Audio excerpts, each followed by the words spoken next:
మనం అందరం కూడా కళ్ళు మూసుకున్నట్లయితే చిన్న ప్రార్థన చేసుకుని వాక్య భాగాన్ని ధ్యానించుకుందాం.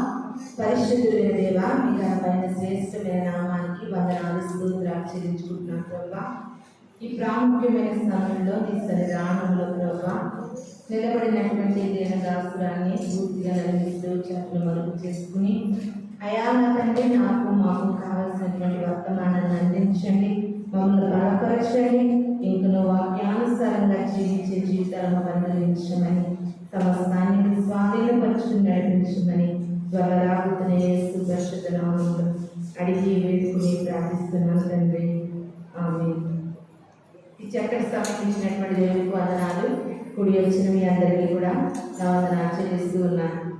ఈ యొక్క సమయంలో మనం వాక్య భాగాన్ని చదువుకుందాము. ఏప్రిల్కి రాసినటువంటి పత్రిక 11వ అధ్యాయము 30వ వచనాన్ని చదువుకుందామండి. విశ్వాసమును బట్టి 7 దినముల వరకు ప్రదక్షిణము చేయబడిన తరువాత ఎరికో గోడలు కూలెను. చాలా ఇక్కడ మనం చదువుకున్నటువంటి వాక్య భాగంలో యెహోషువ నాయకత్వంలో ప్రజలందరూ కూడా ఎరికో పట్టణాన్ని సమీపించడానికి దేవాది దేవుడు సెలవిచ్చినట్లుగా ఎరికో గోడలు కూల్చబడడానికి గల కారణం ఏంటంటే విశ్వాసమును బట్టి వారు ప్రదక్షిణాలు చేశారంట. ఏం చేశారంటే విశ్వాసమును బట్టి ప్రదక్షిణాలు చేశారంట. చాలాసార్లు మనం మాట్లాడుకుంటూ ఉంటాం, గుడి చుట్టూ ప్రదక్షిణాలు చేస్తే మనకు కార్యాలు జరుగుతాయని, మనం ఏదైనా పొందుకోవాలంటే మన బ్రతుకులో ప్రదక్షిణాలు చేయాలని అనుకుంటాం. ప్రతి మాట కూడా పరిశుద్ధ గ్రంథంలో నుండి వెలువడిన మాటలే దేవుని సంగమా. అలనాడు ఇశ్రాయేలీల ప్రజలు ఎరికో గోడల చుట్టూ కూడా 7 దినాలు ప్రదక్షిణాలు చేస్తే ఎరికో గోడలు ఏమైపోయాయండి? కూలిపోయాయంట. ఎరికో గోడలు కూలిపోయాయంట. ఇదే మాట యెహోషువ గ్రంథంలో ఒకసారి చదువుకుందామండి. యెహోషువ గ్రంథము 6వ అధ్యాయము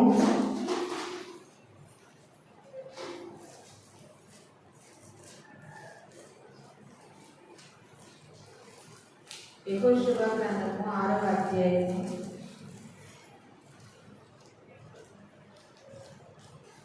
20వ వచనాన్ని చదువుకుందాం.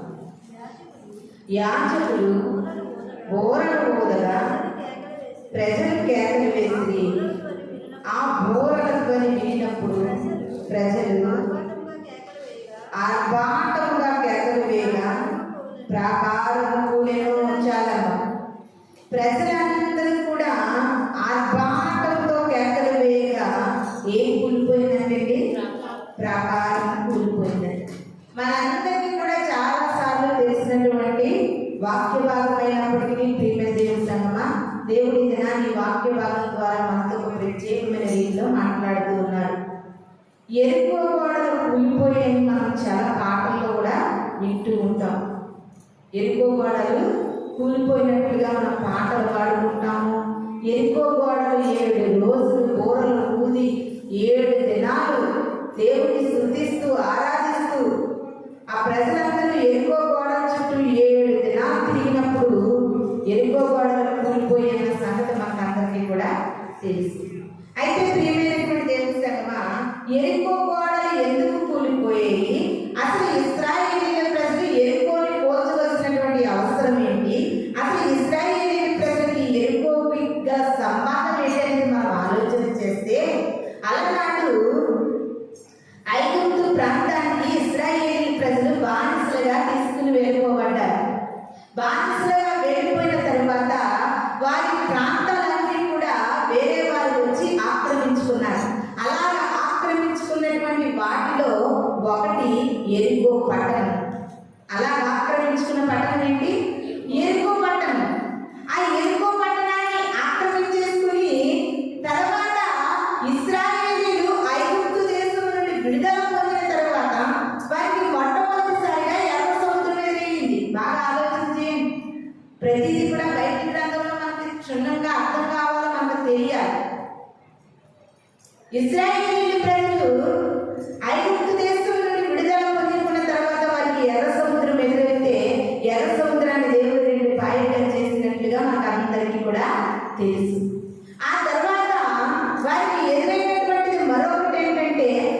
యొర్దాను నది అడ్డం వచ్చిందంటే ఏమొచ్చింది? యొర్దాను నది అడ్డం వచ్చినప్పుడు ప్రభువుకి ప్రార్థన చేసినప్పుడు యొర్దాను నదిని కూడా దేవుడు ఆరిన నేలగా చేసాడు. ప్రియమైన దేవుని సంగమా, ఆ యొక్క ఆరిన నేలలో నుండి ఈ యొక్క ఇశ్రాయేలు ప్రజలంతా కూడా వారి స్వదేశంలో అంటే దేవుడు ఏమని సెలవిచ్చాడంటే ఇశ్రాయేలు ప్రజలకి, మిమ్మల్ని నేను ఎక్కడికి తీసుకెళ్తానంటే పాలు తేనెలు ప్రవహించే దేశానికి తీసుకెళ్తానన్నాడు. ఆ పాలు తేనెలు ప్రవహించే దేశానికి తీసుకుని వెళ్ళేటప్పుడు ఎదురైంది ఎర్ర సముద్రం. పాలు తేనెలు ప్రవహించే దేశానికి తీసుకువెళ్తూ ఉన్నప్పుడు ఎదురైంది యొర్దాను నది. తర్వాత యొర్దాను నదికి దగ్గరగా ఒక 5-6 మైళ్ళ దగ్గరగా ఈ ఎరుకో పట్టణం ఉందండి. యొర్దాను దాటారు, ఎర్ర సముద్రాన్ని దేవుడు దాటించాడు. ఇప్పుడు ఏం దాటాలి? ఎరుకో పట్టణం దాటాలి. ఈ ఎరుకో పట్టణం దాటాలంటే ఆ ఎరుకో పట్టణాన్ని ఆక్రమించుకున్నటువంటి ప్రజలందరూ కూడా ఎవరిని కూడా దేవుని నమ్ముకున్నటువంటి యెహోవా దేవుని బిడ్డలైనటువంటి ఎవరు కూడా ఇశ్రాయేలీయులు అనబడిన వారిలో ఒక్కరు కూడా ఎరుకో పట్టణానికి అడుగు పెట్టడానికి వీలు లేదన్నట్లుగా ఎరుకో పట్టణం చుట్టూ ప్రాకారములు కట్టారంటే ఏం కట్టారు? ప్రాకారములు కట్టబడ్డాయి. ఆ ఎరుకో పట్టణం చుట్టూ ప్రాకారములు కట్టబడితే ప్రియమైన దేవుని సంగమా, ఆ ఎరుకో పట్టణాన్ని చాలా పకడ్బందీగా బలముగా కట్టారు. ఆ ఎరుకో పట్టణము చుట్టూ ప్రహారీ చుట్టూ ప్రాకారము ఆ గోడలు చాలా మటుకి ప్రియమైన దేవుని సంగమా 12 అడుగులు రాతితో నిర్మించారంటే ఎన్ని అడుగులు? 12 అడుగులు రాతితో నిర్మించారంట. రాతితో నిర్మించిన తర్వాత పైన 18 అడుగులు ఇటుకలతో కట్టారండి. 18 అడుగులు ఇటుకలతో కడితే మొత్తంగా మనం శాస్త్రవేత్తలు పరిశీలన చేసి తేల్చింది ఏంటంటే ఆ యొక్క ఎరుకో పట్టణపు గోడ ఎత్తు 30 అడుగులంట, వెడల్పు 70 అడుగులంట. ఎత్తు ఎంతండి? 30 అడుగులు, వెడల్పు 70 అడుగులు. అంటే ఒక ప్రహారీగా కట్టిన గోడ, ఒక ప్రకారంగా కట్టిన గోడ. ఇంచుమించు ఆ ప్రకారపు గోడ మీద ఒకేసారి 7 గుర్రాలు పరిగెత్తొచ్చండి. ఒకేసారి ఇంచుమించుగా 2-3 రథాలు ఒకేసారి వెళ్ళిపోవచ్చంట. రథాలంటే చాలా మందికి అవగాహన ఉంటుంటారు. రథం అంటే ప్రియమైన దేవుని సంగమా, ఒక కారు వెళ్ళిన ప్లేస్ రథానికి సరిపోదు. రథం అంటే ఎలా ఉంటుందండి? చాలా పెద్దగా ఉంటుంది. దాని చక్రాలు కూడా పెద్దగా ఉంటాయి. రథం అంటే చాలా పెద్దది. అలాంటి రథాలు ప్రాకారపు గోడ మీద అంటే ప్రహారీ మీద 2 రథాలు వెళ్ళొచ్చంటే ఆ 2 రథాలు వెళ్ళగలిగే బలము ఆ గోడకు ఉంది. 7 గుర్రాలు. గుర్రం ఎంతగా పరిగెడుతుందండి? గుర్రం పరిగెడుతూ ఉంటే పక్కన ఉన్నటువంటి స్థలాలు కూడా అదుగుతూ ఉంటాయి. అలాగా ఆ గోడ మీద 7 గుర్రాలు పరిగెత్తినా కానీ అంత బలమైనటువంటి ఎరుకో పట్టణానికి గోడలు కట్టే ప్రియమైన దేవుని సంగమా, మనకందరికీ సుపరిచితమైన వాక్యం ఏంటంటే యెహోషువ గారు, అయ్యా యొర్దాను దాటించేవు, ఎర్ర సముద్రాన్ని దాటించేవు, నెక్స్ట్ మేము దాటవలసినది ఏంటంటే ఎరుకో పట్టణం దాటాలి. ఎరుకో పట్టణం మేము దాటాలంటే ఆ పట్టణస్తులు చాలా బలమైన వారు, ఆ పట్టణస్తులు చాలా శక్తి కలిగిన వారు. మరి మా సంగతి ఏంటి? మేము ఎరుకో పట్టణం దాటాలంటే మా పరిస్థితి ఏంటని యెహోషువ గారు దేవుని సన్నిధిలో మొరపెడుతున్నారంటే, దేవుని సన్నిధిలో ప్రార్థన చేస్తున్నారంట. యెహోషువ గారు ప్రార్థన మామూలు ప్రార్థన కాదు. చాలా మంది ప్రార్థనలు చేస్తూ ఉంటారు. ఎత్తేవి మనస్తేమని, ఇచ్చేవి లేకపోతే లేదు. ఇచ్చే వరకు కొంతకాలం ఓపిక కలిగి ఓర్పు కలిగి ప్రార్థన చేస్తారు. ఏదైనా ఒక అంశం కోసం ప్రార్థన చేసినప్పుడు కొద్ది కాలం ప్రార్థన చేసి ఒక మనిషి ఏమవుతాడంటే విసిగిపోతాడు, వేసారిపోతాడు. అయిన దాన్ని కూడా పొందుకోకముందే బోర్లా పడతాడు, చక్కల పడతాడు. కానీ యెహోషువ గారి ప్రార్థన అటువంటి ప్రార్థన కాదండి. యెహోషువ ప్రార్థించగా సూర్యుడు చంద్రుడు ఏమైపోయాడండి? యెహోషువ ఒక మాట మాట్లాడుతున్నారు. యెహోషువ ఎవరితో మాట్లాడుతున్నారు తెలుసండి? సూర్యుడితో మాట్లాడుతున్నారు. సూర్యుడా, నువ్వు గిబియోనులో ఆగిపో. మాట్లాడదామా సూర్యుడితోని, చంద్రుడితోని, నక్షత్రాలతోని, భూమితోని, వర్షంతోని, ఎండతోని, ఋతువులతోని, ఋతుపవనాలతో మాట్లాడగలమా? యెహోషువ గారి యొక్క ప్రార్థన శక్తి అలాంటిది. ప్రియమైన దేవుని సంగమా, సూర్యుడా గిబియోనులో ఆగిపో. సూర్యుడు అంటే ఒక మానవ మాతృడు మాట విని సూర్యుడు గిబియోనులో ఆగిపోయాడట. చంద్రుడా అయ్యాలో ఆగిపో. చంద్రుడు ఆగిపోయాడట. అందుకనే శాస్త్రవేత్తలు గమనించి తేల్చిన విషయం ఏంటంటే, మనకంటే ఒక రోజు లెక్క తేడా వస్తూ ఉంటుంది సంవత్సరంలో. మనకి ఒక రోజు క్యాలెండర్లో ఒక రోజు తక్కువ కనబడుతూ ఉంటుంది. 12 నెలల్లో కూడా ఒక రోజు తక్కువ కనబడుతుంది. గమనించండి.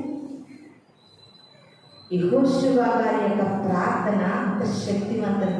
యెహోషువ ప్రార్థించాడా, సూర్య చంద్రులనాపిని. యెహోషువ ప్రార్థించగా దేవుడు ఏం ఆపేశాడంటే సూర్యుడిని చంద్రుడిని కూడా ఆపివేయగలిగాడు. ఒక మనిషి ప్రార్థన ఏదైనా సరే దించగలదు, ఏదైనా సరే పైకి ఎత్తగలదు. కానీ మనుషులు ఆ ప్రార్థన శక్తి తెలియక, దేవుడు పరిశుద్ధులు కనుక పరిశుద్ధమైన జీవితము కలిగి మనం ప్రార్థిస్తే జరగని కార్యాలంటూ ఏమీ లేవని మనిషి తెలుసుకోలేక ఈ దినాన్ని మనిషి ఒక చేతగాని వాడిగా, ఒక చేతగానటువంటి క్రైస్తవుడుగా బ్రతుకుతూ ఉన్నాడు. ప్రియమైన దేవుని సంగమా, మన నోటి మాటలు దేవుని పేరట విశ్వాసంతో మాట్లాడాలంటే ఎలా మాట్లాడాలి? విశ్వాసంతో మాట్లాడాలి. అప్పుడు యెహోషువ గారు బాధపడతా ఉన్నారు. అయ్యా, ఈ ఎరుకో పట్టణాన్ని దాటాలంటే ఏం చేయాలని మనం చాలాసార్లు చెప్పుకున్నాం. ఎరుకో పట్టణము లోపల ఎలా ఉంది, దాని ప్రాకారపు గోడలు ఎంతవరకు ఉన్నాయి, ఆ ప్రాకారానికి ఎక్కడ ద్వారం ఉంది, ఎక్కడ గేటు ఉంది, అక్కడ ఉండే ప్రజలు ఎలాంటి వారు, అక్కడ ఉండే పరిస్థితులు ఏంటి అని యెహోషువ గారు 2 వేగుల వారిని పంపించినట్లుగా మనం చాలాసార్లు చెప్పుకున్నాం. ఆ 2 వేగుల వారు కూడా పట్టణంలోకి చొరబడి పట్టణంలోనికి వచ్చి అవన్నీ గమనించినప్పుడు వారిద్దరినీ రాహాబు అనే వేశ్య కాపాడినట్లుగా మనం తెలుసుకున్నాం. అయితే ప్రియమైన దేవుని సంగమా, ఇవన్నీ జరిగిన తర్వాత యెహోషువ గారు దేవుని సన్నిధిలో ప్రార్థన చేస్తూ ఉన్నారంటే, ప్రార్థన చేస్తూ ఉన్నప్పుడు దేవుడు యెహోషువ గారితో ఒక చక్కటి మాట మాట్లాడుతూ ఉన్నారు. చూడండి ఒకసారి ఆ మాట. 2వ వచనం, 6వ అధ్యాయము 2వ వచనం. అప్పుడు యెహోవా యెహోషువతో ఇట్లనెను, చూడుము, నేను యెరికోను దాని రాజును పరాక్రమము గల శూరులను నీ చేతికి అప్పగిస్తూ ఉన్నాను. హల్లెలూయా, హల్లెలూయా. ప్రతి చేతులు పైకెత్తి చేద్దాం. హల్లెలూయా, హల్లెలూయా. యెహోషువ ప్రార్థన చేయగా యెహోవా మాట్లాడాడండి.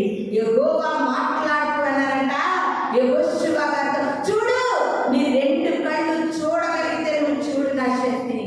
నీ 2 కళ్ళు నా శక్తిని చూడగలిగినప్పుడు నువ్వు చూడు యెహోషువ.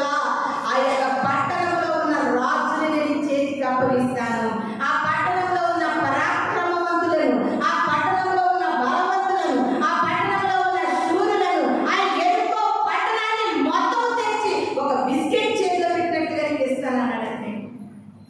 ఎంత గొప్ప మాట ప్రియమైన దేవుని సంగమా.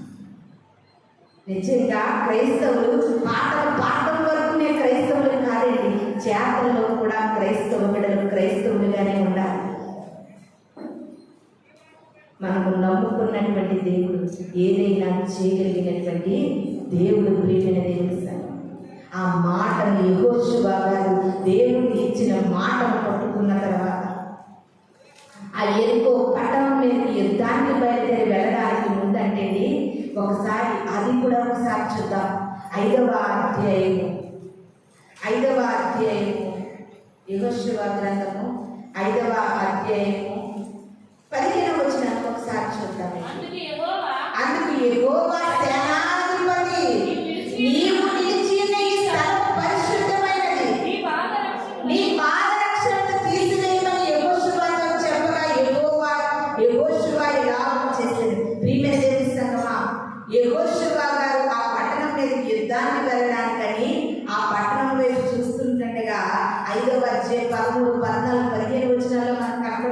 యెహోషువ అంటే ఆ ఎరికో ప్రాంతాన్ని దూరం నుండి చూస్తూ ఉన్నారంట. ఏం చూస్తున్నారు? ఈ ఎరికో ప్రాంతాన్ని చూస్తూ అనుకుంటున్నారు, అయ్యో ఈ ఎరికో పట్టణాన్ని నేను ఎలా జయించాలి, ఈ ఎరికో పట్టణాన్ని నేను ఎలా స్వాధీనపరచుకోవాలి, ఎలా ఎరికో పట్టణాన్ని నేను దాటాలి అని ఆ పట్టణం వైపు చూస్తూ ఉన్నారంటే యెహోషువ గారు ఆ పట్టణం వైపు కన్నులెత్తి అతను చూస్తూ ఉంటుండగా దూసినటువంటి కత్తి చేత పట్టుకున్న ఒక అతను కనిపించాడంట. ఎలాంటి కత్తి? దూసిన కత్తి అంటే చూడండి, దూసిన కత్తి అంటే అర్థమేంటి? పదునైనది కత్తి. దూసిన కత్తి చేత పట్టుకున్న ఒక అతను కనిపిస్తే యెహోషువ గారికి డౌట్ వచ్చిందండి. యెహోషువ గారికి డౌట్ వచ్చి అతని దగ్గరికి వెళ్ళి అడుగుతున్నారంట, నువ్వు ఎరుకో పట్టణానికి సంబంధించిన వాడువా, ఇశ్రాయేలీయుల ప్రజలకు సంబంధించిన వాడువా, నువ్వెవరు అని అడుగుతున్నాడంటండి యెహోషువ. అప్పుడు ఆ యొక్క దూసిన కత్తి చేత పట్టుకున్న సేనాధిపతి అంటున్నారంటండి, నేను యెహోవా సేనాధిపతిని. హల్లెలూయా. నేను యెహోవా సేనాధిపతిని, నేను యెహోవా యొక్క దూతను. అర్జెంటుగా నేను నీతో మాట్లాడుతూ ఉంటాడుగా నీ చెప్పులు విప్పాలి. నువ్వు నిలబడినటువంటి స్థలం పరిశుద్ధమైనటువంటి స్థలం. ఒక్కసారి ఆలోచిస్తే ప్రియమైన దేవుని సంగమం, దూసిన కత్తి చేత పట్టుకున్నటువంటి సేనాధిపతి యెహోషువ గారికి కనబడ్డారు. దూసిన కత్తి చేత పట్టుకున్నటువంటి దేవదూత బిలాము నడుపుతున్న గాడిదకు కనిపించింది. జాగ్రత్త, ఒకవేళ నువ్వు దేవుని బిడ్డగా దేవుని కొరకు నీతి నియమాలు పాటిస్తూ, దేవుని కొరకు భక్తి పాటిస్తూ, దేవుని కొరకు పరిశుద్ధంగా జీవిస్తూ, దేవుని కొరకు నీ హృదయాన్ని సమర్పించి, దేవుని కొరకు నిష్ఠపూర్ణ వాటిని జీవించినప్పుడు నువ్వు బలహీనురాలివే కావచ్చు. నీ మీదకు లేచిన వారిని హతమార్చడానికి దేవుడు దూసిన కత్తి గల దూతలను పంపిస్తాడండి. నీ బలాన్ని బట్టి అంచనా వేయకు, నీ శక్తిని బట్టి అంచనా వేయకు ప్రియమైన దేవుని సంగమా. దూసిన కత్తి చేత పట్టుకున్న వారిని మన పక్షముగా దేవుడు పంపిస్తాడండి. నువ్వు నమ్మగలిగితే తప్పనిసరిగా నీ జీవితంలో అటువంటి కార్యములు చూడగలవు. మనుషులకు భయపడకు. అందుకే కీర్తన గ్రంథంలో కీర్తనకారుడు అంటున్నాడు, నరుడు నన్నేమి చేయగలడు?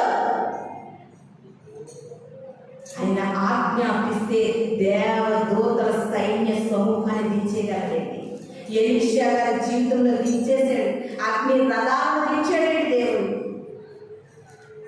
బలము కాదు, ధనము కాదు, శక్తి కాదు, ఈ లోక సామర్థ్యాలు కాదు ప్రియమైన దేవుని సంగమా. నువ్వు విశ్వాసంతో ప్రార్థన చేయగలిగితే నీ దేవుడు నీ పక్షాన ఏదైనా చేయగలడండి. కానీ నీలో అటువంటి విశ్వాసము, శక్తి, సామర్థ్యాలతో కూడిన ప్రార్థన జీవితం నీకు ఉండాలి. యెహోషువ గారు ఆ కత్తి దూసినటువంటి కత్తిని చూసిన సేనాధిపతిని చూశారు. ఆ తర్వాత యెహోషువ గారితో యెహోవా మాట్లాడుతూ, పరాక్రమవంతులనే నీ చేతికి అప్పగించేస్తాను, బలవంతులను, శూరులను, ఆ యెరికో పట్టణపు రాజుని నీకు ఇచ్చేస్తాను నేను, నువ్వు పట్టణాన్ని జయిస్తావని యెహోషువ గారికి చెప్పినప్పుడు యెహోషువ గారు ఇశ్రాయేలీయుల సైన్యాధిపతులను సమకూర్చాడంటే, ఇశ్రాయేలీయుల ప్రజలలో సైన్యాన్ని సమకూర్చినప్పుడు ఇంచుమించుగా 40,000 మంది సైన్యము ప్రియమైన దేవుని సంగమా. ఎంతమంది? జాగ్రత్తగా ఆలోచించండి. 40,000 మంది సైన్యము ఇంచుమించుగా ఎరికో పట్టణం చుట్టూ తిరగడానికి బయలుదేరింది. అందులో 7 యాజకులు ఉన్నారు. ఎవరండి? దేవుని సేవ చేయి యాజకులు 7 ఉన్నారు. యెహోషువ గారు అన్నారు, 40,000 మంది సైన్యము కూడా 7 యాజకుల వెనకాల ఉండాలి. యాజకత్వం అంత ప్రాముఖ్యమైనది శ్రీమతి దేవుని సంగమం. దేవుని సేవ చేసేవారు ఎవరైనా సరే అభిషేకము పొందిన దైవజనులు కానీ, అభిషేకం పొందిన దేవుని సేవకులు కానీ, వారు ఎక్కడ ఉంటే ప్రియమైన దేవుని సంగమా అక్కడ విజయాన్ని ఇచ్చే దేవుడండి. ఈ 40,000 మంది సైన్యము 7 యాజకుల ముందు నడుస్తూ ఉన్నారంటండి. ఈ 7 యాజకులు కూడా 7 బోర పట్టుకుని ఊదుతూ ఉన్నారంట. బోర బుర్రలు పట్టుకుని ఊదుతూ ఎరుకో గోడల చుట్టూ 7 దినములు ప్రదక్షిణాలు చేశారంట. 7వ దినాన్ని యెహోషువ అంటున్నారంటే దేవుని ఆత్మతో నింపబడి 7 బూరలు ఊదుతూ యాజకులు ముందు నడుస్తూ ఉన్నారు. 40,000 మంది సైన్యము వెనక నడుస్తూ ఉంది. ఎరుకో చుట్టూ తిరుగుతూ ఉంటుండగా 7వ దినాన్ని యెహోషువ అంటున్నారంట, ఇదిగో ఎరుకో పట్టణం మన చేతికి వస్తుంది, కేకలు వేయండి, కేకలు వేయండి, దేవుని స్తుతించండి, బిగ్గరగా ఆరాధించండి, దేవుని గంభీరంగా స్తుతించండి అన్నప్పుడు 40,000 మంది సైన్యం కూడా దేవుని గంభీరంగా స్తుతించారంట. కేకలు పెడుతూ దేవుని ఆరాధన చేశారంట. ఆ ఆరాధనలో 30 అడుగుల గోడ, వెడల్పు 70 అడుగుల గోడ, ప్రాకారం మీద 7 గుర్రాలు పరిగెత్తే బలమైన గోడ, కత్తి పట్టకుండా, గుణపం పట్టకుండా, పార పట్టకుండా, గొడ్డలి పట్టకుండానే ఓన్లీ దేవుని స్తుతించి ఆరాధించడం మూలంగా ఎరుకో గోడలు కూలిపోయాయి. ప్రియమైన దేవుని సంగమా, మనమందరం కూడా 2 చేతులు పైకెత్తి హల్లెలూయా చెప్తాం. హల్లెలూయా, హల్లెలూయా, హల్లెలూయా. నమ్ముతున్నావు, కానీ నీ నమ్మకం ఎలా ఉందంటే నీ అవకాశానికి తగినట్లుగా నువ్వు అప్ అండ్ డౌన్ అవుతున్నావు. నీ విశ్వాసం ఎలా ఉందంటే నీకు తగినట్లుగా దేవుని మార్చుకోవాలనుకుంటున్నావు, నీకు తగినట్లుగా వాక్యాన్ని మార్చుకోవాలనుకుంటున్నావు, నీకు తగినట్లుగా ప్రార్థన మార్చుకోవాలనుకుంటున్నావు. నీకు తగినట్లుగా నువ్వు ఏనాడు జీవించినప్పటికీ నీ జీవితంలో కార్యం జరుగుతుందని దేవునికి తగినట్లుగా నువ్వు మారడం ప్రారంభించు. దేవునికి తగినట్లుగా నువ్వు స్థుతించడం ప్రారంభించు. దేవునికి తగినట్లుగా నువ్వు దేవుని ఆరాధించడం ప్రారంభించినప్పుడు ఎరుకో గోడలు కూల్చివేసిన దేవుడు ఈ దినాన్ని నీ జీవితంలో కూడా గొప్ప కార్యాలు చేయబోతూ ఉన్నాడండి. హల్లెలూయా, హల్లెలూయా, హల్లెలూయా. ఎరుకో గోడలను కూల్చిన దేవుడు ఎరుకో గోడలే, అంత పటిష్టమైన గోడలనే కూల్చివేసిన దేవుడు నీ పరిస్థితులను మార్చడానికి లేదు అనుకుంటున్నావు, నీ ఇంటి వారు మారడానికి లేదు అనుకుంటున్నావు, నీ జీవితం ఇంకా మారడానికి లేదు అనుకుంటున్నావు, నీ వ్యాధి బాధల్లో స్వస్థత కలగదని ఎందుకు అనుకుంటున్నావు, దేవుడు అద్భుతాలు చేయడం ఆపేశాడని అనుకుంటున్నావా, దేవుడు ఆశ్చర్యకార్యాలు చేసి అలసిపోయాడని అనుకుంటున్నావా? ప్రియమైన దేవుని సంగమా, మనం నమ్ముకున్న దేవుడు నిన్న నేడు నిరంతరము ఏకరీతిగా ఉన్న దేవుడు. మనం నమ్ముకున్న దేవుడు ఎరుకో గోడలను ఎలాగైతే కూల్చివేశాడో ఈ దినాన్ని అటువంటి పరిస్థితులను కూల్చివేయ శక్తి కలిగిన దేవుని మనం నమ్ముకుంటున్నాం. రానున్న దినాల్లో భూమి అంతమయ్యే వరకు కూడా ఆయన కార్యాలు ఆగోపురమైన దేవుడు. విశ్వాసముతో అడుగు. నీ జీవితం మారాలని అడుగు, నీ కుటుంబ పరిస్థితులు మారాలని అడుగు. అయ్యా, నేను ఆత్మీయంగా ఇంకా నేను ఎంతగానో స్తుతించి ఆరాధించేటటువంటి ఆత్మీయమైన ఎదుగుదల నాకు కావాలి ప్రభు అని అడుగు. ఆయన ఎరుకో గోడలను కూల్చివేసిన దేవుడే. నువ్వు నమ్ముకున్న దేవుడు సామాన్యమైన దేవుడు కాదు. ఒక్కసారి ఆలోచించండి, గాలిపటము పైకి ఎగరేసినప్పుడు అది ఎగురుతానండి, దానికి ఆధారమైన దారం ఉంటే కానీ అది ఎగరలేదు సుమా. ఒక గాలిపటమే గాలిలో వేసినప్పుడు దారం కట్టకపోతే కింద పడిపోతుంది. అలాంటి గాలిలోని మనం చూసినప్పుడు ఆకాశ మండలం పైన నక్షత్రాలు రాలకుండా ఎలా సృష్టించేది, సూర్యుడు రాలిపోకుండా ఎలా సృష్టించగలిగేది, చంద్రుడు పడిపోకుండా ఎలా సృష్టించగలిగేది, మేఘాలు జారిపోకుండా ఎలా సృష్టించగలిగేది. ఆయన సృష్టి నీకు అర్థమైనాడు, ఆయన శక్తి నీకు అర్థమైనాడు, ఆయన ప్రభావాన్ని రుచి చూసినాడు. ప్రియమైన దేవుని సంగమా, యెహోషువ గారు చేసినటువంటి శక్తివంతమైన ప్రార్థనలు చేయగలరు. యెహోషువ గారు సెలవిస్తూ ఉన్నారు. ప్రియమైన దేవుని సంగమా, ఎరుకో గోడలను కూల్చివేసిన దేవుడు. మనం ఎలా ఉందంటే పర్లేదే, ఏదో నామకార్థానికి దేవుడా దేవుడని ఏదోలాగా ఈ లోకంలో బ్రతికినంతసేపు చలామణి అయిపోతాం. కొలు మూసిందాక నరకానికి పోతే ఎవరు చూస్తారో, పరలోకానికి పోతే ఎవరు చూస్తారో అనుకుంటున్నాం. నువ్వు అనుకున్నంత సులువు కాదు నరకము, నువ్వు అనుకుంటున్నంత ఈజీగా నరకము. పర్లేదే, ఈ యొక్క భర్తతో పడే యాత్రల కంటే, బిడ్డలతో పడే యాత్రల కంటే, సమాజంతో పడే యాత్రల కంటే అయ్యా నరకంలో ఎగ్గులకు చేకూర్చొచ్చు అనుకుంటున్నావేమో. యుగ యుగాలు కాలిపోతాయి. ఇమేజింగ్ అంటే నువ్వు ఊహించలేవు నరకాన్ని, అది చాలా భయంకరమైనదని వాక్యం సెలవిస్తూ ఉంది.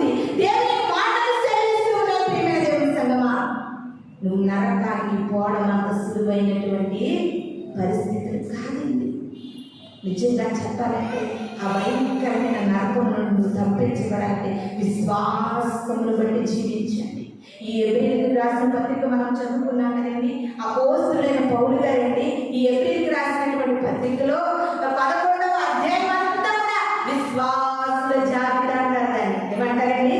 విశ్వాసుల జాబితా. విశ్వాసమును బట్టి పాత నిబంధన గ్రంథము నుండి ఈ క్రొత్త నిబంధన గ్రంథము వరకు విశ్వాసమును బట్టి ఎవరు ఎటువంటి కార్యాలు చేయగలిగారో ఇక్కడ అపోస్తలుడైన పౌలు గారు రాస్తారండి. నిజంగా ఎరుకో పట్టణం అప్పుడు పౌలు గారు ఉన్నారా? ఎరుకో పట్టణం అప్పుడు పౌలు గారు జన్మించారా? అసలు ఈ పౌలు గారు ఎక్కడ? ఎరుకో పట్టణం ఎక్కడ? కొన్ని ఇంచుమించుగా చెప్పాలంటే 2000 సంవత్సరాల క్రితమే యేసుక్రీస్తు వారు జన్మిస్తే యేసుక్రీస్తు వారి తర్వాత పౌలు గారు జన్మించారు. అంటే ఈ పాత నిబంధనకి పౌలు గారికి 2000 పైన సంవత్సరాల గ్యాప్ ఉంది. ఎలా తెలుసుకోగలిగారు? ఎలా చూడగలిగారు? ఇవన్నీ దేవుని ఆత్మతో నింపబడ్డారు. ఇది నన్ను ప్రభు మనతో మాట్లాడుతూ ఉన్నారు. ఎరుకో గోడలను కూల్చివేసిన దేవుడు, ఎరుకో పట్టణాన్ని యెహోషువ చేతికి అప్పగించిన దేవుడు. ఇది నాటి దేవుని సన్నిధిలో వేడి మొరపెడుతున్నావు, ఏది ప్రార్థిస్తున్నావు, ఎందుకు ఏడుస్తున్నావు, ఎందుకు విజ్ఞాపన చేస్తున్నావు, ఏది కావాలని కోరుకుంటున్నావు? అయ్యో నా జీవితానికి ఇది ఈ స్థితిలో ఉంటే ఎలాగైనా కుమిలిపోతున్నావేమో. నీ పరిస్థితులను నీ చేతులు కందేలా మార్చగలిగేది ప్రార్థన మాత్రమే. ఆ ప్రార్థన కూడా శక్తివంతమైనది ఉండాలి. ఎటు ఎలా ఉంటే అలా నువ్వు ప్రార్థన చేస్తే కార్యాలు అనేది జరగదు. ప్రియమైన దానియేలు మోకరించి ప్రార్థన చేయగా సింహముల నోళ్ళు మూసిన దేవుడు శద్రకు, మేషకు, అబేద్నెగోలు అగ్ని గుండములు కూడా ఏం చేస్తున్నారు తెలిసి ఆరాధన చేస్తున్నారు. పౌలు శీలను చెరసాలలో బంధించినప్పుడు పాటలతో ప్రార్థించగా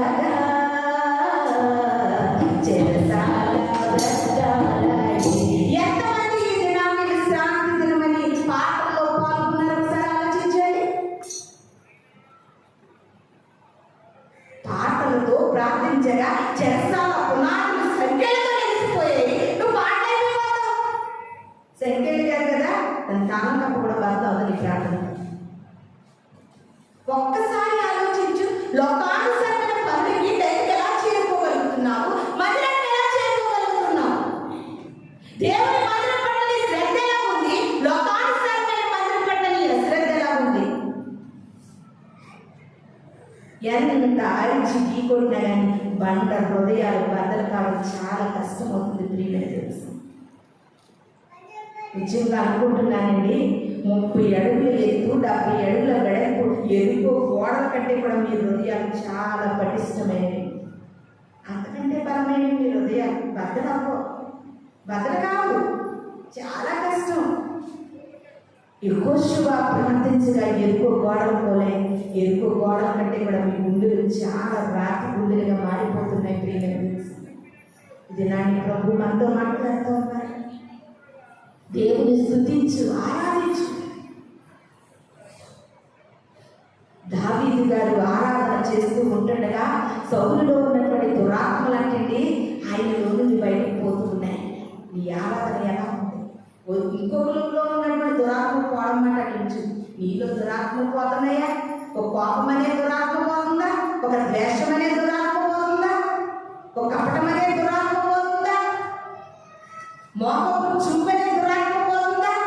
ధనాపేక్షనే దురాత్మ పోతుందా? నీలో ఉన్న దురాత్మ పోగొట్టుకుని ఆరాధన చేయలేకపోతున్నావు. దావీదు గారు చేసేటటువంటి ఆరాధనలో సౌలులో దురాత్మలు పోతున్నాయంట. ఎంత బాగా ఆరాధన అండి. మనం చదువుకున్నటువంటి 150 కీర్తనలు చూసాం కదా. దేవుని స్తుతించండి, తంపులతో, నాట్యంతో, పిల్లలతో, రోగు తాళములతో, స్వరమండలంతో, సితారాలతో వింటూ ఉంటే బాడీ ఎంత షేక్ అయిపోతుంది. నీ ఆరాధన అంత గమ్మత్తుగా ఉండాలి. నీ ఆరాధన అంత బిగ్గరగా ఉండాలి, అంత గంభీరంగా ఉండాలి. ఎలా చేయగలుగుతున్నావు ఆరాధన?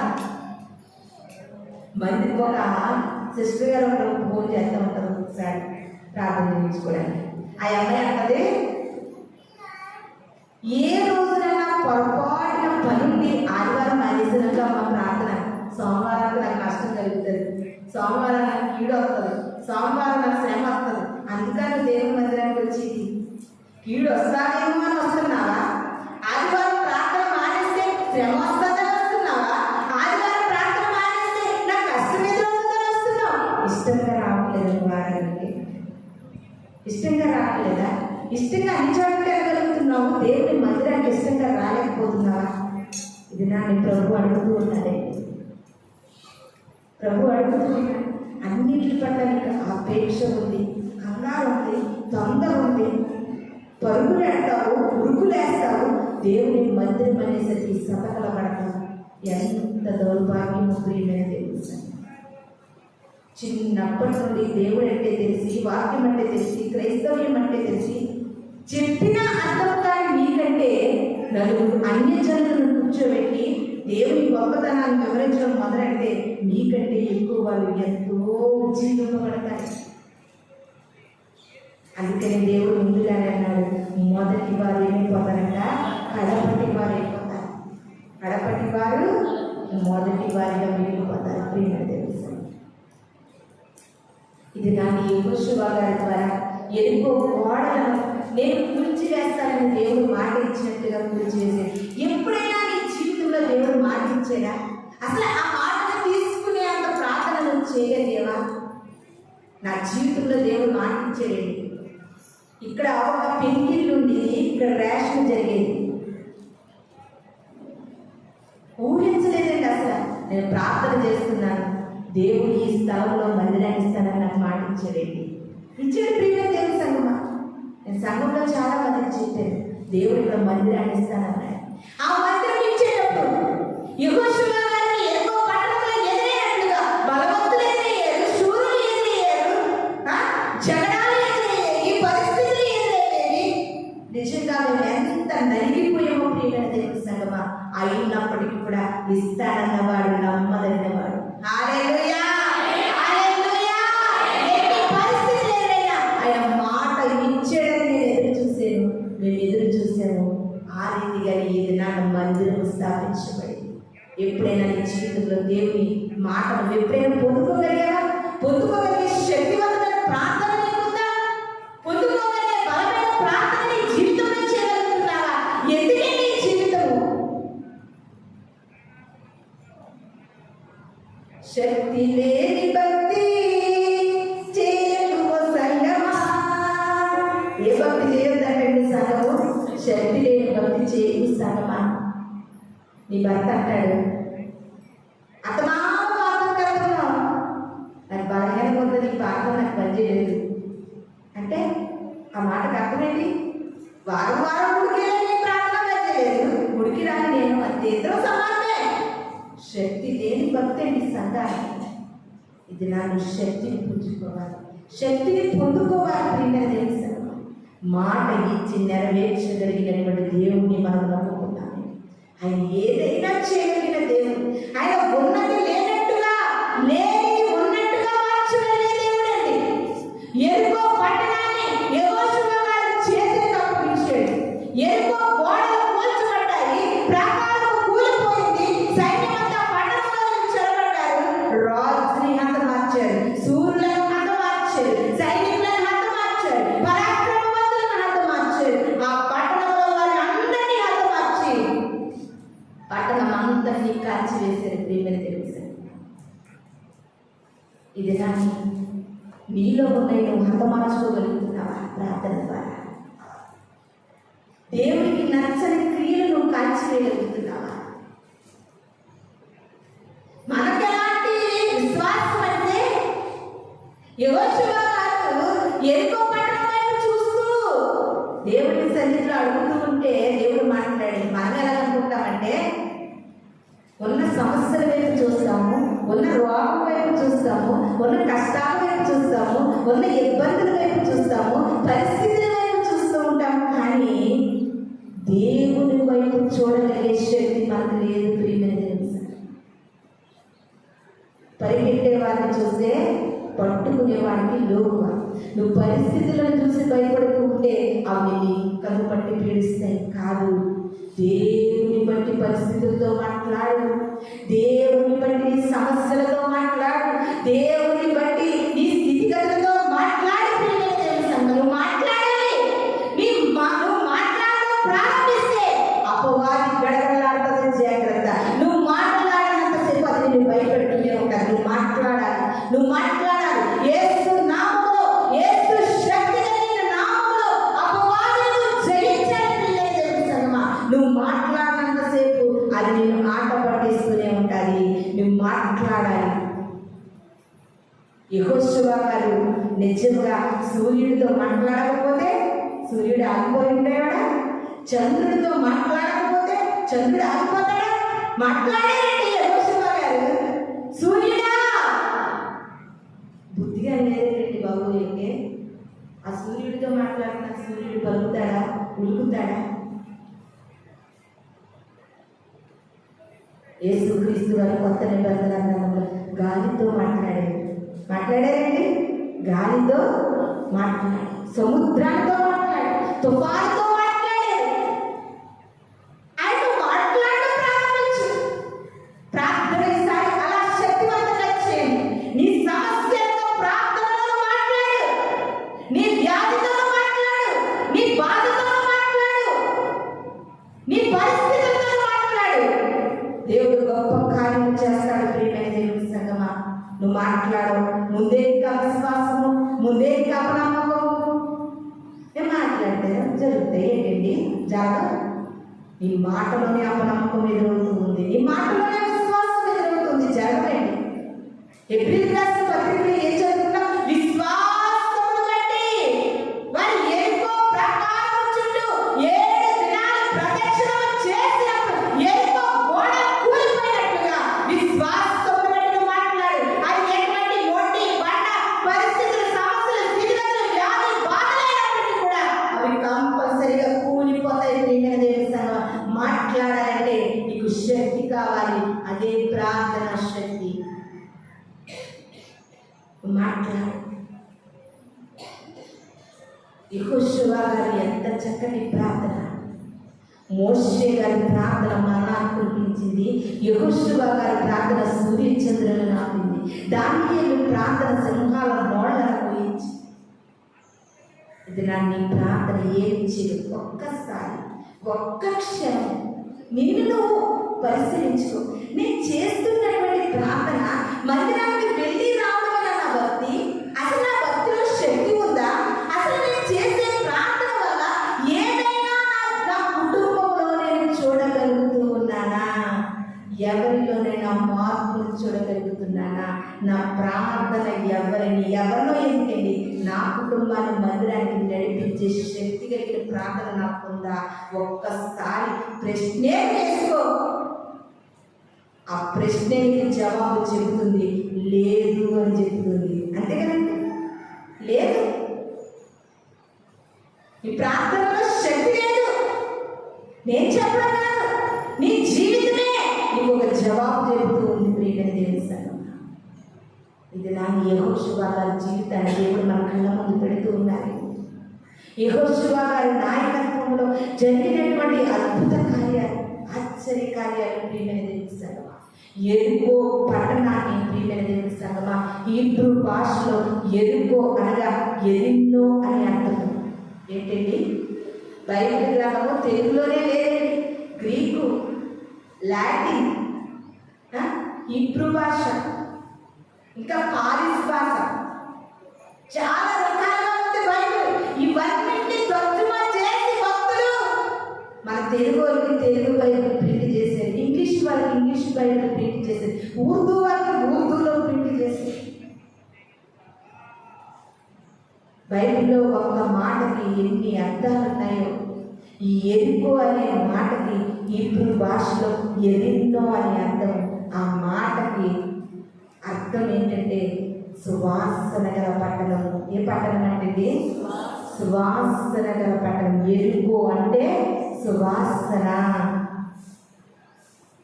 ఎరుకో అంటే సువాసన. ప్రియమైన దేవుని సంగమా, ఇది నాన్న దేవుడు నీతో మాట్లాడుతూ ఉన్నాడు.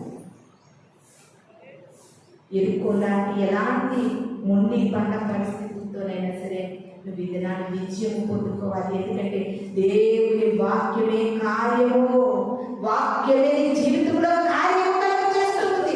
వాక్యానికి ఉన్న శక్తి దేనికి లేదు సుమా. ఎందుకంటే వాక్యమే దేవుడు, దేవుడే వాక్యం, ఆ దేవుడు సర్వశక్తి కలిగిన దేవుడు.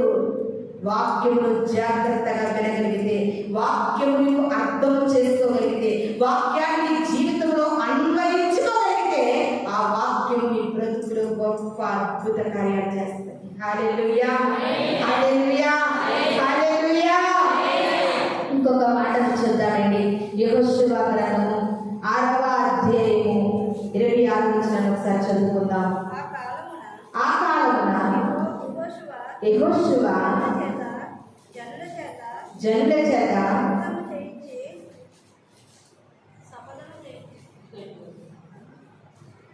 శపథము చేయించి వారికి ఇలాగ ఆజ్ఞాపించాడు. ఎలా ఆజ్ఞాపించాడంటే, ఎవడు ఎరుకో పట్టణాన్ని మళ్ళా కడదామనుకుంటాడో, ఎరుకో పట్టణాన్ని కడదామనుకున్నవాడు శాపగ్రస్తుడుగా మిగిలిపోతాడు. అందరూ వినండి ఒకసారి. అందరూ కూడా ఒకసారి మన రెండు చేతులు పైకి హల్లెలూయా చెప్తాం. హల్లెలూయా, హల్లెలూయా. ఈ మాట జాగ్రత్తగా వినండి, ఈ మాట జాగ్రత్తగా వినండి. యెహోషువ గారు ఎరుకో పట్టణం కూలిపోయిన తర్వాత, ఎరుకో ప్రాకారం కూలిపోయిన తర్వాత, ఆ గోడలు కూలిపోయిన తర్వాత, అప్పుడు ఆ పట్టణాన్ని కాల్చివేసి బూడిదైపోయిన తర్వాత యెహోషువ గారు జనులందరినీ పిలిచి శపథం చేస్తున్నారంటే, ఏం చేస్తున్నారు? నువ్వు చేస్తావు కదా, చాలా శబ్దాలు, లోకానుసారమైన శబ్దాలు చేస్తారు కదండి. చాలా మంది శబ్దాలు చేస్తూ ఉంటారు. అలాగే యెహోషువ గారు శపథం చేస్తున్నారంట. ఏమని శపథం చేస్తున్నారంటే, ఇదిగో ఎరుకో గోడలు కూల్చివేయబడ్డాయి, పట్టణం కాల్చివేయబడింది, మొత్తం పట్టణం అంతా కూడా నేలమట్టం చేయబడింది. దేవుడు చేసిన కార్యము, ఎవరైనా ఇక ముందు కనుక ఈ పట్టణాన్ని మీరు కట్టాలనుకుని కనుక ప్రయత్నాలు చేశారో జాగ్రత్త. ఎందుకంటే ఈ పట్టణాన్ని ఎవరైతే కడతారో, పునాదులు వేసినప్పుడు అంటే ఆ పట్టణానికి మొదటిగా పుట్టినటువంటి కుమారుడు చచ్చిపోతాడంట, జ్యేష్ఠ పుత్రుడు చచ్చిపోతాడంట. అయినా బాటాబొట్టుగా ఎంత కట్టడానికి ముందుకెళ్ళి దాని వద్ద ద్వారం వద్ద నిలబెట్టుకున్నావనుకో, కనిష్ట కుమారుడు చనిపోతాడండి. ఇలాంటి శబ్దం చేసి యెహోషువ గారు శబ్దం చేశారు. ఆ తరువాత యెహోషువ గారు కాలం అయిపోయింది, యెహోషువ గారి జీవితం ముగిసిపోయింది. కానీ ఒక దైవ సేవకుడు, అభిషేకం పొందిన సేవకుడు శపథం చేస్తే తరతరాలుగా నిలిచిపోతుంది. ప్రియమైన దేవుని సంగమా, యెహోషువ గారి శపథం చేశారు, ఈ మాట చెప్పారు, ఆయన జీవితం అయిపోయింది. తర్వాత ఇంకా ఇంకా ఇంకా చాలా మంది బైబిల్ గ్రంథంలో కనబడతా ఉంటుండగా మొదటి రాజుల గ్రంథము 16వ అధ్యాయము 34వ వచనాన్ని ఒకసారి చూద్దామండి. మొదటి రాజుల గ్రంథము 16వ అధ్యాయము 34వ వచనం.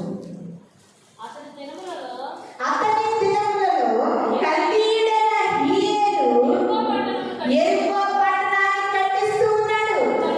అతడు దాని పునాది వేయగా అబీరాము అతని జ్యేష్ఠ కుమారుడు చనిపోయాడు. దాని యొక్క గౌరుడు అంటే ద్వారబంధములు ఎత్తగా సెగూబు అను రెండో లాస్ట్ కుమారుడు చనిపోయాడంటే. యెహోషువ గారు ఎప్పుడు శపథం చేశాడు? యెహోషువ గ్రంథములో యెహోషువ గారు శపథం చేశారు. ఈ పట్టణాన్ని కట్టడానికి ముందుకు రాకండి, వచ్చేలా పొరపాటున నీ ఫస్ట్ పుట్టిన ప్రథమ కుమారుడు చనిపోతాడు. పట్టణం కట్టడం ప్రారంభించేవా, పునాది వేసేవా, నీ మొదటిగా పుట్టిన కుమారుడు చచ్చిపోతాడు. అయినా చాలా మంది అండి దేవుడిలో జీవిస్తూ ఉన్నప్పుడు పరిస్థితులు ఏమన్నా భయంకరమైన పరిస్థితులు ఎదురయ్యనుకోండి, కష్టాలు, నష్టాలు, ఇరుకులు, ఇబ్బందులు, వ్యాధి, బాధలు, ఇలా లోకానుసారమైన శ్రమలు ఎదురైతే దేవుడిలో జీవిస్తున్న వారు ఎంత మూర్ఖంగా ఆలోచిస్తారంటే, కాలానుగుణంగా జరుగుతున్నాయి, అది రాత అలా ఉంది, అలా జరిగేది, అది రాత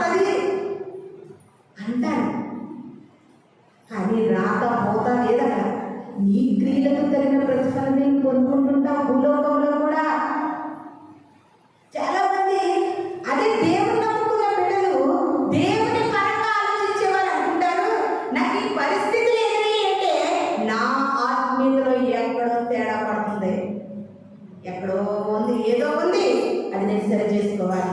అందుకే నా పరిస్థితులు ఎలా ఉన్నాయి, అందుకే నాకు ఈ వ్యాధి ఉంది, అందుకే నాకు ఈ బాధ ఉంది, అందుకే నాకు ఈ వ్యాధి ఉంది అని ఆత్మీయంగా ఎదుగుతున్న వారు ఆలోచన చేస్తారు.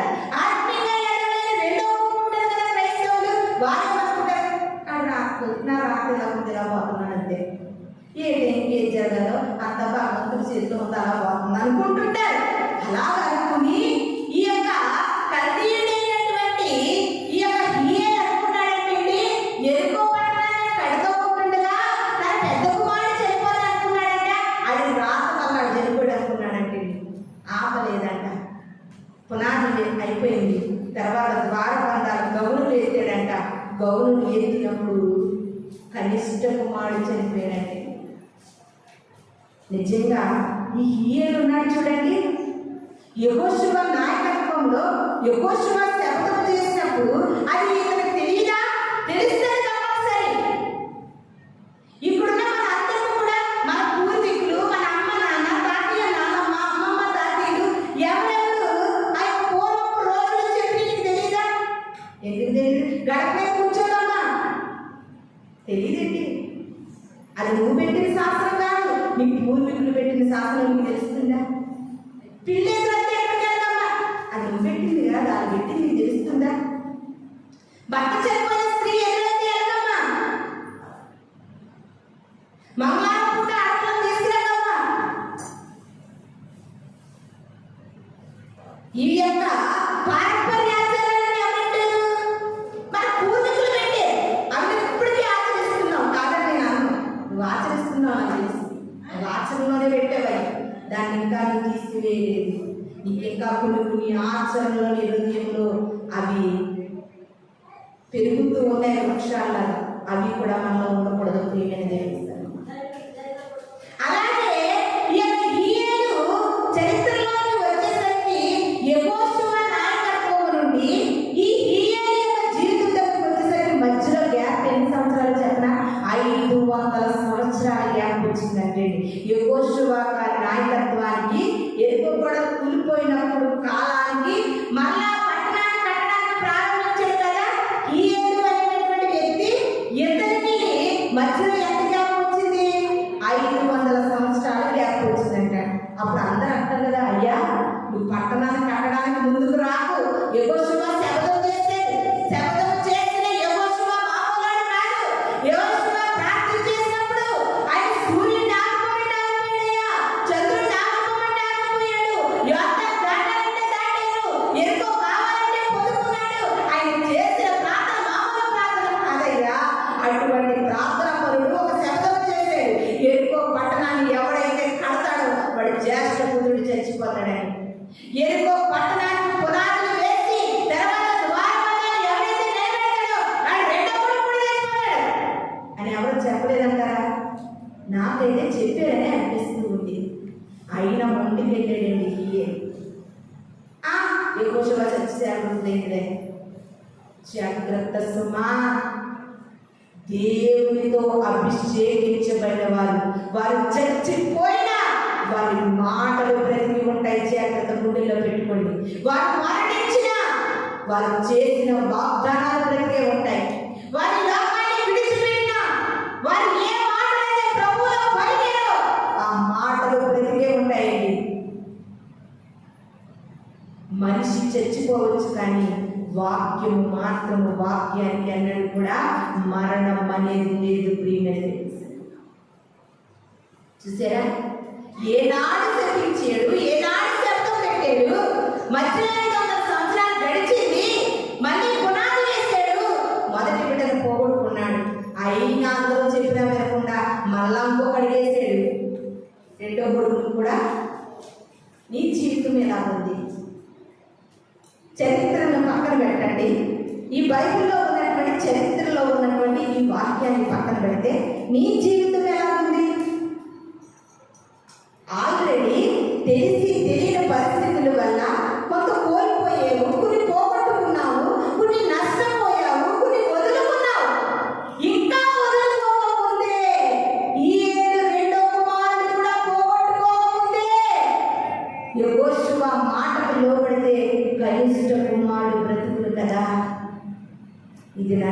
జీవితమే.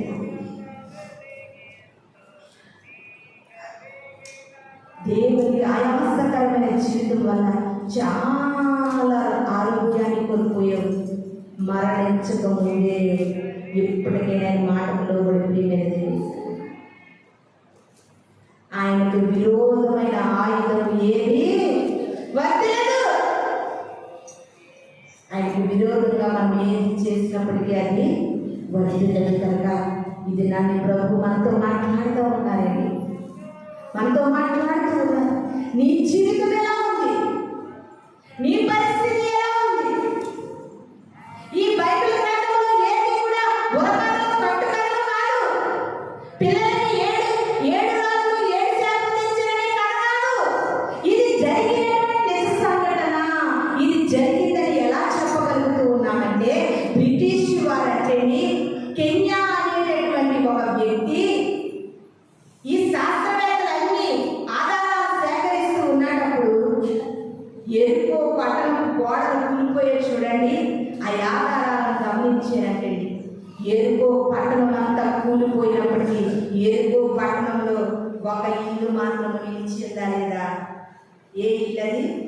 రాహాబనే వేసే, ఇప్పటికీ కూడా వేసే ఇల్లు పట్టణంపై ఉందంట. ప్రియమైన దేవుని సంగమా, చాలా మంది ఫ్లైట్ టికెట్లు అవి తీసుకుని ఇజ్రాయేల్ దేశం వెళ్ళి అన్ని చూసి వస్తున్నారు.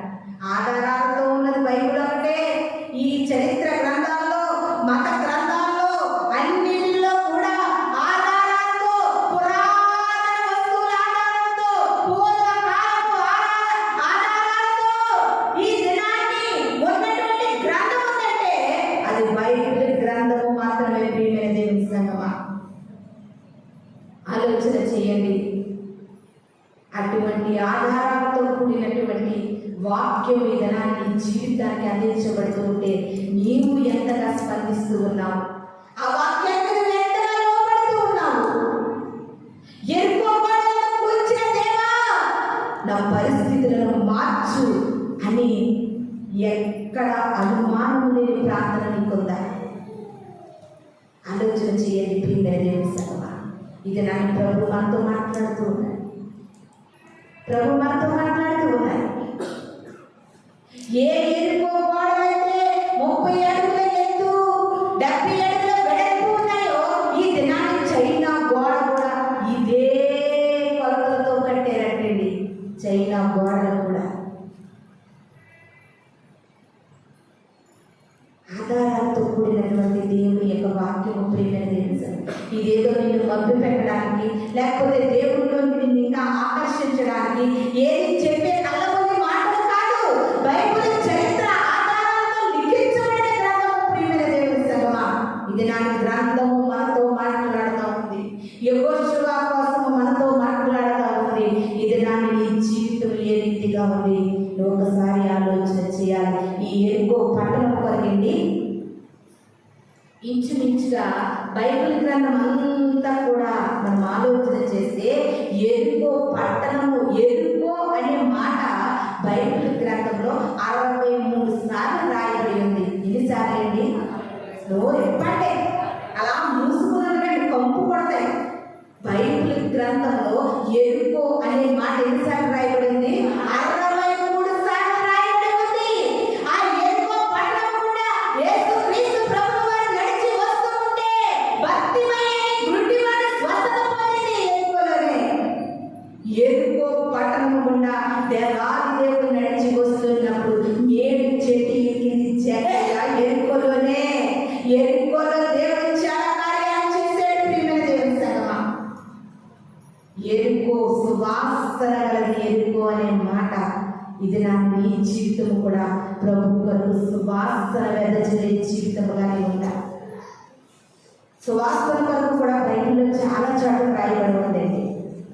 దేవుని ఆత్మ పొందుకున్న వారి యొక్క సువాసన ఎలా ఉంటుందంటే లవంగి పట్ట వాసన, గోపు రసపు వాసన, వాసన ఇవన్నీ గ్రంథంలో రాయబడి ఉన్నాయి. దేవుని యొక్క ఆత్మ కలిగిన వాసన వేరేగా ఉంటుందండి. ఆ వాసనని ఎలా కాపాడుతుందో తెలుసా? అగ్ని వాసన నంటకుండా అవి తెగులతో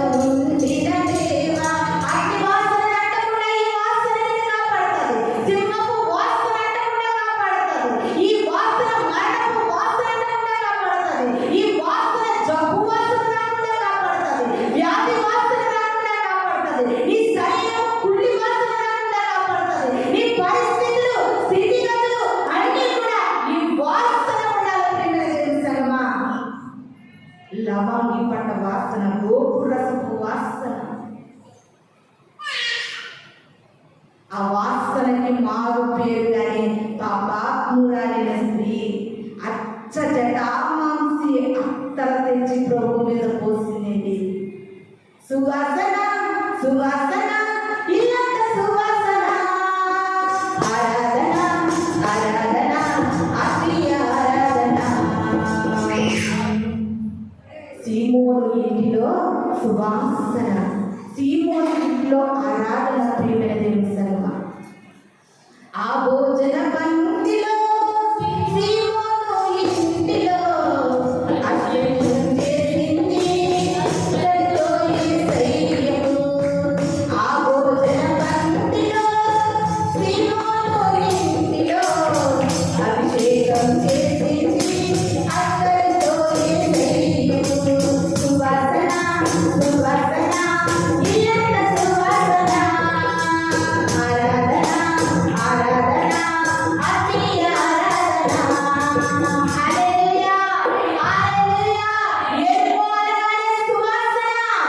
ఎప్పుడైతే ఎరుకోగానే దేవుని సువాసన కలిగి ఉండవో, ఎరుకోలో ప్రకాశం కూలిపోయినట్టుగా, ఎరుకో గోడలు కూలిపోయినట్టుగా, ఎరుకోలో పటిష్టమైనటువంటి ఎత్తుగల ప్రకాశం కూలిపోయినట్టుగా నీ పరిస్థితులన్నీ కూలిపోతాయి. ప్రియమైన దేవుని సంగమా, నువ్వు ఎరుకోవలే దేవుని సువాసనగా నువ్వు మారినప్పుడు, దేవుని బిడ్డగా నువ్వు మారినప్పుడు, దేవుని కొరకు నువ్వు ఒక వ్యక్తిని పరిశుద్ధంగా పవిత్రంగా నువ్వు మారినప్పుడు, నిష్కళంకురాలిగా నువ్వు మారినప్పుడు, పావురమా నా ప్రాణేశ్వరి నిష్కళంకురాలా.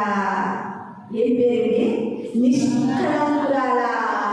కళాంకము లేని దానిగా ఉండాలి, నిష్కళంకంగా ఉండాలి.